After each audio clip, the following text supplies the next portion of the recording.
শীত দিনে ভারি সস্তা নাଲି ନାଲି ପାଚିଲା ଟମାଟୋ ମିଳେ ବହୁତ। ଆଜି ଟମାଟୋ ସସ୍ ବନେଇବା ରଙ୍ଗ ଚିନି ରାସାୟନିକ ପଦାର୍ଥ ରହିତ। ଥରେ ବନାନ୍ତୁ 6 ମାସ ଯାଏଁ ବ୍ୟବହାର କରନ୍ତୁ। ଦର୍ଶକ ବନ୍ଧୁ ସମସ୍ତଙ୍କୁ କରୁଛି ମୁଁ ପ୍ରଣିପାତ। ମା ଗେଲୁ ହାଣ୍ଡିଶାଳକୁ ଆପଣମାନଙ୍କୁ ବହୁତ ବହୁତ ସ୍ୱାଗତ। ମାତ୍ର 5 ମିନିଟ୍ରେ ପ୍ରେସର କୁକରରେ ଟମାଟୋ ସସ୍ ଆସନ୍ତୁ କରିବା ପ୍ରସ୍ତୁତ। ଦର୍ଶକ ବନ୍ଧୁ ଟମାଟୋ ସସ୍ ଆପଣମାନେ ବଜାରରୁ ଆଜିଠୁ କିଣନ୍ତୁନି, ସବୁବେଳେ ଘରେ ତିଆରି କରନ୍ତୁ। ବଜାରର ଟମାଟୋ ସସ୍ରେ ବହୁତ ରଙ୍ଗ କେମିକାଲ ମିଶିକି ରହିଥାଏ, ଯାହାକି ଦେହ ପାଇଁ ବହୁତ ଖରାପ। ଏବେ ଶୀତ ଦିନରେ ପାଚିଲା ନାଲି ନାଲି ଟମାଟୋ ବହୁତ ଶସ୍ତାରେ ମଧ୍ୟ ମିଳିଯାଉଛି। ଏଠି ତ କିଲୋ ପିଛା 20 ଟଙ୍କାରେ ଟମାଟୋ ମିଳୁଛି। ଏବେ ଆମେ ଏଠି କ'ଣ କରିବା ନା ପୁରାପୁରି ନାଲି ପାଚିଲା ଟମାଟୋ ନେଇଯିବା। ମୁଁ ଏଠି 1 କିଲୋ ଟମାଟୋ ନେଇଛି। ପ୍ରଥମେ ଟମାଟୋକୁ ଭଲ ଭାବରେ ଧୋଇଦେବା। ଧୋଇ ସାରିବା ପରେ ଛୋଟ ଛୋଟ ଖଣ୍ଡ କରିକି କାଟିଦେବା। ତାପରେ ଆମେ କ'ଣ କରିବା ନା ପ୍ରେସର କୁକରରେ ସବୁ ଏକାଥରକେ ଦେଇକି ସିଝେଇ ଦେବା। ବହୁତ ସହଜରେ ମାତ୍ର 5 ମିନିଟ୍ ଭିତରେ ପ୍ରସ୍ତୁତ ହେଇଯିବ। ଏବେ ଟମାଟୋକୁ ପ୍ରଥମେ ଦେଇଦେବା। ତାପରେ ବହୁତ ସୁନ୍ଦର ରଙ୍ଗ ପାଇଁ 2 ଛୋଟ ଖଣ୍ଡ ଦେଇଦେବା ବିଟ୍ରୁଟ୍। ମୁଁ ଏଠି ଟମାଟୋ ସସ୍କୁ ବିନା ପିଆଜ ରସୁଣରେ ପ୍ରସ୍ତୁତ କରୁଛି, ଯେହେତୁ ଅଧା ଇଞ୍ଚର ଖଣ୍ଡେ ଅଦା ମଧ୍ୟ ନେଇଛି। ଆପଣମାନେ ପିଆଜ ରସୁଣ ଯଦି ଖାଉଥାନ୍ତି ପିଆଜ ରସୁଣ ଅଦା ଏକାଥରକେ ଦେଇପାରିବେ। 1 କିଲୋ ଟମାଟୋ ପାଇଁ 1 ପିଆଜ ଆଉ 8-10 କୋଲା ରସୁଣ ନେବେ। 1 କିଲୋ ଟମାଟୋ ପାଇଁ 250 ଗ୍ରାମର ମୁଁ ନେଇଛି ଏଠି ଖଜୁରୀ ପକେଇକି ଟମାଟୋ ସସ୍ କଲେ ବହୁତ ବଢ଼ିଆ ସ୍ୱାଦିଷ୍ଟ ସହିତ ହେଲ୍ଦି ବି ରହିବ। ଭଲ ବାସ୍ନା ପାଇଁ ଅଳ୍ପ କିଛି ଗରମ ମସଲା ଗୋଟା, ତା ସହିତ ସ୍ୱାଦ ଅନୁସାରେ ଲୁଣ, ଏସବୁକୁ ଦେଇକି ଭଲ ଭାବରେ ପ୍ରଥମେ ଗୋଳେଇ ଦେବା। ଆଉ ବିଲକୁଲ ଠୋପେ ବି ପାଣି ଦେବାନି, ଏମିତି ଯେହେତୁ ଟମାଟୋରେ ବି ପାଣି ବାହାରିବ ଲୁଣ ପଡ଼ିଗଲା ପରେ। ଏବେ ଆମେ ପ୍ରେସର କୁକରର ଢାଙ୍କୁଣୀ ଦେଇକି ଭଲ ଭାବରେ ଗୋଳେଇ ସାରିବା ପରେ ମିଡ଼ିୟମ୍ ଫ୍ଲେମ୍ରେ 1 ହୁଇସିଲ୍ ଆସିବା ପାଇଁ ଛାଡ଼ିଦେବା। 1 ହୁଇସିଲ୍ ଆସି ସାରିବା ପରେ ଯେତେବେଳେ ଅଟୋମେଟିକ୍ ଏୟାର ରିଲିଜ୍ କରିଯିବ ପ୍ରେସର କୁକରରୁ, ତାପରେ ଆମେ ଢାଙ୍କୁଣୀକୁ କାଢ଼ିଦେବା। ଏଠି ଦେଖନ୍ତୁ କେତେ ସୁନ୍ଦର ରଙ୍ଗ ଆସିଛି। ଆମେ ଯେଉଁ ଛୋଟ 2 ଖଣ୍ଡ ବିଟ୍ରୁଟ୍ ପକାଇଥିଲେ ସେଥିରେ ବହୁତ ବଢ଼ିଆ ଗାଢ଼ା ନାଲି ରଙ୍ଗ ଆସିଛି। ଏବେ ଆମେ ଏସବୁକୁ ଭଲ ଭାବରେ ଥଣ୍ଡା ହେବାକୁ ଛାଡ଼ିଦେବା। ପୁରାପୁରି ଥଣ୍ଡା ହୋଇଗଲା ପରେ ତାକୁ ବଢ଼ିଆ ଭାବରେ ଚିକ୍କଣ କରିକି ବାଟିଦେବା। ଯେହେତୁ ଏସବୁ ବଢ଼ିଆ ଭାବରେ ସିଝି ଯାଇଛି, ପୁରା ଚିକ୍କଣ ହୋଇକି ବାଟି ହେଇଯିବ। ତାପରେ ଆମେ ଯେଉଁ ପ୍ରେସର କୁକରରେ ସିଝେଇଥିଲେ ସେଇ ପ୍ରେସର କୁକରରେ ଆମେ ଛାଣିକି ଦେଇଦେବା।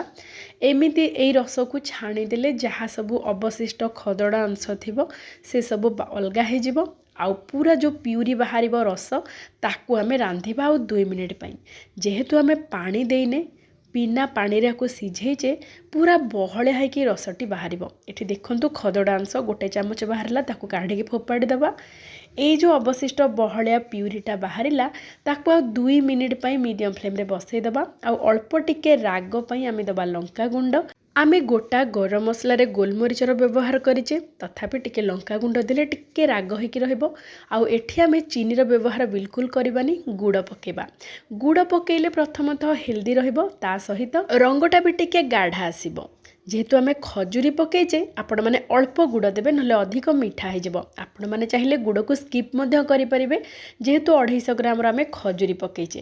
ତା ସହିତ ଆମର ଏଇ ଯେଉଁ ସସ୍କୁ 5ରୁ 6 ମାସ ଫ୍ରିଜ୍ରେ ରଖିବା ପାଇଁ ସାହାଯ୍ୟ କରିବ ସିଟ୍ରିକ୍ ଆସିଡ୍, ଯାହାକୁ କି ନିମ୍ବୁକା ସଦ୍ ପାଉଡ଼ର ବୋଲି ବି କୁହାଯାଏ। ଆପଣମାନେ ଚାହିଁଲେ ଭିନେଗାର ବି ନେଇପାରନ୍ତି। ଯଦି ଭିନେଗାର ନେଉଥାନ୍ତି 5-6 ବଡ଼ ଚାମଚ ପକାଇବେ। ମୁଁ ଯେହେତୁ ଏଠି ନିମ୍ବୁକା ସଦ୍ ପାଉଡ଼ର ନେଇଛି, 1 ଚାମଚ ପକାଇଛି। ଏବେ ଦେଖନ୍ତୁ ଆଉ 1 ମିନିଟ୍ ପାଇଁ ଟମାଟୋ ସସ୍କୁ ଟିକେ ଫୁଟେଇ ଦେବା। ଟିକେ ବହଳିଆ ହେଇଗଲାଣି।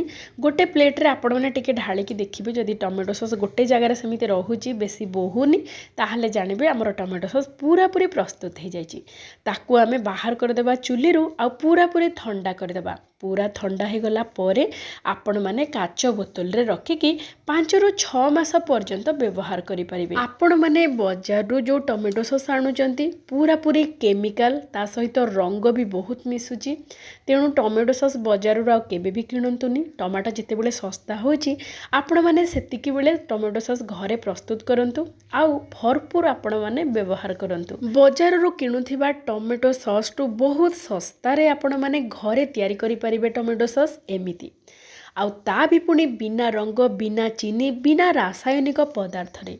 ଆଉ ତା ସହିତ ପୁଣି ପ୍ରେସର କୁକରରେ ମାତ୍ର 5 ମିନିଟ୍ରେ ଅତି ସହଜରେ, ମାନେ ଦୁନିଆର ସବୁଠୁ ସହଜ ଟମାଟୋ ସସ୍ ଆପଣମାନେ ଏମିତି ପ୍ରସ୍ତୁତ କରନ୍ତୁ ଆଉ ବ୍ୟବହାର କରନ୍ତୁ। ଆଜିର ଏଇ ସବୁଠୁ ସହଜ ବିନା ପିଆଜ ରସୁଣ ବିନା ରଙ୍ଗ ଚିନି କେମିକାଲ ଫ୍ରିର ଏଇ ଟମାଟୋ ସସ୍ଟି ଆପଣମାନଙ୍କୁ କେମିତି ଲାଗିଲା ବିନମ୍ରତାର ସହିତ ଅନୁରୋଧ ନିଶ୍ଚୟ ଜଣେଇବେ। ତେବେ ଆଜି ପାଇଁ ଏତିକି, ପୁଣି ଦେଖାହେବା ଆଉ ଗୋଟିଏ ଚଳଚ୍ଚିତ୍ରରେ ଆଉ ଗୋଟିଏ ବ୍ୟଞ୍ଜନ ସହିତ। ଜୟ ଜୟ ଜଗନ୍ନାଥ।